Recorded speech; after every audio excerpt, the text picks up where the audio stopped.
नमस्कार दोस्तों, आपका स्वागत है हमारे इस चैनल में। एडवोकेट कृष्ण कुमार त्रिपाठी। दोस्तों, आपके ऊपर जब कभी भी मेंटेनेंस का केस लगता है तो कई बार ऐसा होता है कि नोटिस आपको नहीं मिलता है और अपोजिट पार्टी का वकील जो होता है, यानी आपकी जो वाइफ का वकील होता है, वो कई बार ऐसी चाल चलता है कोर्ट में और कोर्ट को इस तरीके से गुमराह करता है जैसे कि आपको नोटिस मिल गया है या फिर आपने नोटिस लेने से मना किया है। ऐसा अक्सर देखने को मिलता है। मतलब कई केसों में ऐसा होता है। अगर हम चौकन्ने ना रहें तो ऐसा होता है कि हमें जानकारी भी नहीं रहती और मालूम पड़ता है कि वहाँ पर इंटरिम मेंटेनेंस का ऑर्डर हो चुका है ना।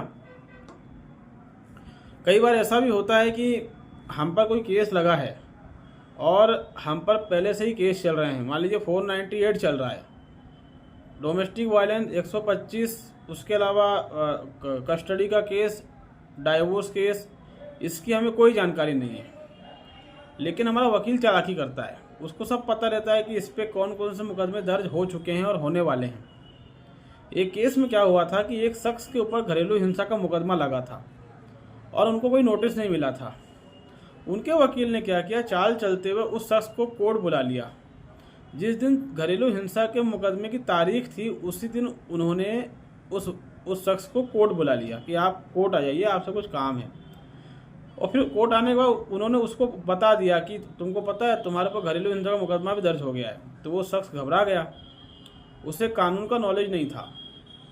तो उसने कहा सर अब क्या करूँ। तो उसके वकील ने कहा कि तुमको पता है तुम्हारी तारीख आज ही घरेलू हिंसा की। तो बोले क्या बात कर रहे, बोले हाँ।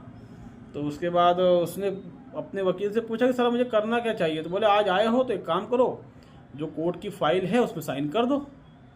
तो उसने क्या किया, जिस कोर्ट में घरेलू हिंसा का मुकदमा लगा था वहाँ चला गया और वहाँ पर जो जज साहब बैठते उनसे थोड़ी चर्चा करी। तो जज ने कहा कि अच्छा आप खुद ही आ गए क्या, नोटिस का तो हमको आपने नोटिस भेजने का तो आपने हमको अवसर ही नहीं दिया। और जज साहब ने और अपोजिट पार्टी के वकील ने बोल दिया भाई साइन करवा लो, ये आ गए हैं। तो उसने साइन कर दिया। कहने का मतलब है कि हमें नोटिस नहीं मिला, जब तक नहीं मिला तब तक थोड़ा सुकून में हैं हम। लेकिन हमारा वकील इतना चालाक कि उसने जो है हमसे साइन करवा ली ताकि एक नया मुकदमा शुरू हो जाए और वकील को एक नए मुकदमे की फ़ीस मिलना शुरू हो जाए।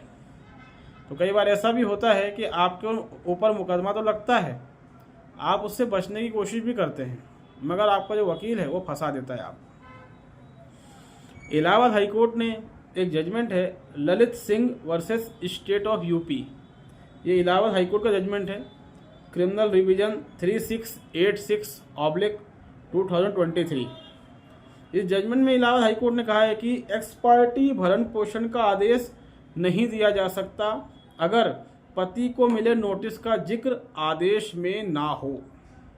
ठीक, जो एक्स पार्टी है जो हो जाता है तो उसका जो है उसके ऊपर इलाहाबाद हाईकोर्ट ने कहा है कि एक्स पार्टी भरण पोषण का आदेश नहीं दिया जा सकता, यानी एक तरफा भरण पोषण का आदेश नहीं दिया जा सकता अगर उस आदेश में जो हस्बैंड को नोटिस मिला है उसका जिक्र ना हो। तो ऐसा भी अक्सर कई बार होता है कि व्यक्ति को नोटिस नहीं मिलता और मालूम पड़ा वहाँ पूरा मुकदमा ही ख़त्म हो गया है।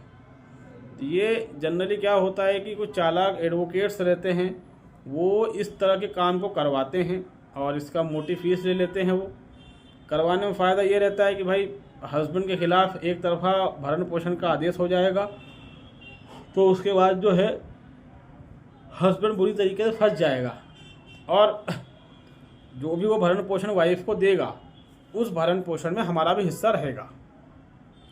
इसके पीछे का ये लॉजिक रहता है, क्योंकि ये भी कई बार देखा गया है कि व्यक्ति के खिलाफ एक्स पार्टी ऑर्डर हुआ, व्यक्ति उस ऑर्डर को चैलेंज कर रहा है हाई कोर्ट में, और हाई कोर्ट में अगर कई बार ऐसे जज आ जाते हैं जो कि पूरी बात सुने बिना ही फैसला करने लग जाते हैं और वो ये कहते हैं कि अरे अब तक तो तुम्हारा एरिया ही 3-4 लाख बन रहा है, काम करो 50% पैसा जमा कराओ, उसके बाद हम तुम्हारी बात सुनेंगे, है ना। ऐसा होता है, ये चीज़ें भी होती हैं।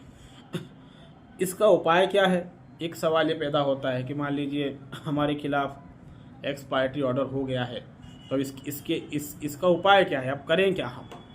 तो देखिए, इसका उपाय ये है कि अगर आपके खिलाफ एक्सपायरी ऑर्डर हुआ है तो आप कोर्ट में जाकर इसको बाय पार्टी करवाएं। ये बाय पार्टी मतलब, बाय मतलब BI, ये एक दूसरी शायद लैटिन या ग्रीक भाषा का वर्ड है BI, बाय।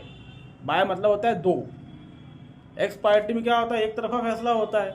तो बाय पार्टी मतलब वापस से दोनों पक्षों को सुनकर आप केस को डिसाइड करें। रिस्टोरेशन कह सकते हैं हम एक तरीके से इसको।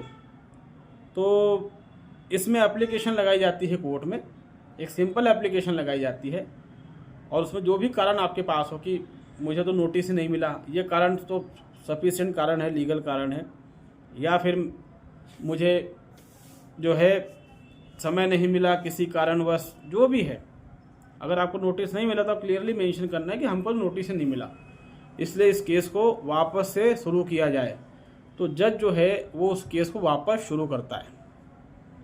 तो इसकी एप्लीकेशन आपको कोर्ट को देनी पड़ती है अगर कभी भी एक्सपायरी ऑर्डर आपके खिलाफ हुआ है तो। और सिर्फ भरण पोषण में नहीं, जो भी मुकदमे चल रहे हैं, ये एक्सपायरी वर्ड जो है सिविल मामलों में यूज़ होता है, ठीक है। जो सिविल मामले होते हैं, ज़मीन जायदाद के मामले हो गए, है ना, पैसे के लेन देन, कंपनी के लॉ, वॉटएवर, जो भी सिविल में आते हैं, तो उसमें ये एक नियम रहता है कि आप जो हैं अगर कोर्ट में नहीं आते हैं तो आपके खिलाफ एक्सपायरी फैसला या कार्रवाई हम कर देंगे। तो सिविल में जहाँ पर जेल का इतना डर या जमानत का इतना कोई वो मतलब नियम ही नहीं उसमें, लेकिन उसमें एक ये खतरनाक चीज़ है कि अगर हम कोर्ट में नहीं जाते हैं तो उसमें फिर ये होता है कि जो जज साहब हैं वो एक तरफा केस को चला के फैसला कर देते हैं। क्रिमिनल में ऐसा होता है कि हम कोर्ट में नहीं जाते हैं तो वारंट होता है, और वारंट में भी क्या होता है कि कई बार पुलिस को मैनेज कर लेते हैं तो पुलिस हमको गिरफ्तार नहीं करती है, और लंबे समय तक हम कानून की गिरफ्त से बाहर रहते हैं। बट सिविल में ऐसा नहीं है। सिविल में क्या होता है कि अगर हम नहीं जा रहे हैं और जज के पास विश्वास करने का ये अधिकार है, या उसके पास कोई प्रमाण है, कोई आधार है कि व्यक्ति जानबूझ के नहीं आ रहा है, तो वो उसको एक्सपायरी कर देगा। और हालांकि एक्सपायरी करने के पहले कोर्ट जो है अक्सर चौतरफा सोच विचार के बाद ही एक्सपायरी करने का निर्णय लेती है। कई बार व्यक्ति नोटिस नहीं लेता, नोटिस बार बार नहीं ले रहा है, तो फिर जो कोर्ट है वो ऑर्डर करती है कि उसके घर पे नोटिस चिपका के आया जाए। नोटिस चिपका भी देते हैं घर पे, तब भी नहीं आ रहा है, तो फिर कोर्ट क्या करती है, इसको पेपर में दिया जाए। 5-20 की एप्लीकेशन लग जाती है CPC में, और पेपर में दे दिया जाए कि आपके खिलाफ जो है इस धारा में मुकदमा दर्ज हुआ है इस कोर्ट में। तो आप जहाँ कहीं भी हैं, इस अखबार की में जो विज्ञप्ति दी गई है इसको पढ़कर तुरंत इस दिनांक को कोर्ट में उपस्थित हों। अगर आप उपस्थित नहीं होते हैं तो जो मैटर है वो एक्सपायरी डिसाइड किया जाएगा। आपकी अनुपस्थिति में एक तरफा इसका डिसीजन किया जाएगा और जिसके जिम्मेदार आप होंगे। तो जब कभी भी नोटिस जारी होता है किसी केस में और उसमें मालूम पड़ता है कि व्यक्ति नोटिस ले नहीं रहा है, या उसका एड्रेस गलत है, या उस तक नोटिस पहुंच नहीं रहा है, तो फिर दूसरे तरीके अपनाए जाते हैं। जनरली एक्सपायरी का मीनिंग सिंपल सा यही रहता है कि कोर्ट इस बात को मान लेती है, समझ लेती है कि सामने वाले को नोटिस मिल चुका है या फिर उसकी जानकारी उसको हो चुकी है। नोटिस मिलने या नोटिस की जानकारी होने के बाद भी सामने वाला कोर्ट में उपस्थित नहीं हो रहा है, इसलिए कोर्ट विवश हो जाती है एक तरफा फैसला करने के लिए। तो जो इलाहाबाद हाई कोर्ट का जजमेंट है, काफ़ी अच्छा जजमेंट है कि अगर आपने एक्सपायरी मेंटेनेंस ऑर्डर किया है तो फिर उसमें आपको ही बताना पड़ेगा कि आपने हस्बैंड को नोटिस कब कब भेजा है, और जब नोटिस लौट कर आया तो उसमें क्या लिखा हुआ था, और उसमें आपको ये भी बताना है कि हस्बैंड को नोटिस मिला या नहीं मिला।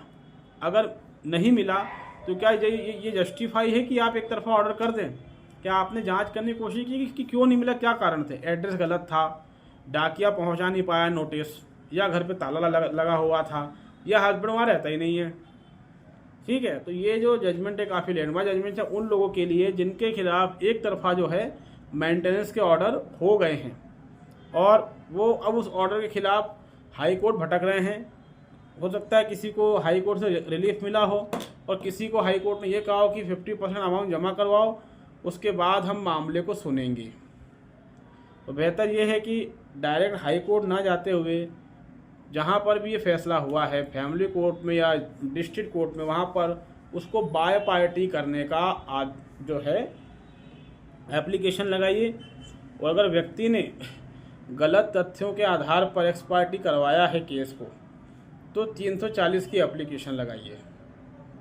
ठीक है, भले केस ख़त्म हो चुका हो। तो मेरे ख्याल से हमारा ये वीडियो आपको समझ में आया होगा।